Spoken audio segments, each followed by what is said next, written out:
Hello, magandang umaga po sa inyong lahat. Ako po ang inyong lingkod, si Anthony Asedora, ang nagbabalita sa inyong lahat, buong Pilipinas.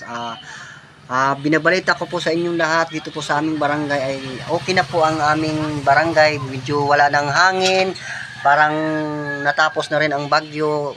Kahit man walang nagbigay kahit mang kape, at least nakaraos din kami sa awa ng Diyos.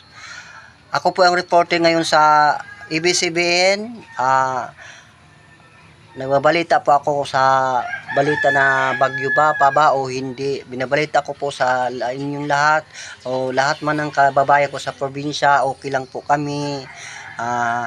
Nakaraos din kami sa bagyo kahit mahina lang. Salamat po sa Panginoon na binigyan po kami ng magandang pangatawan, tsaka kahit po kapos kami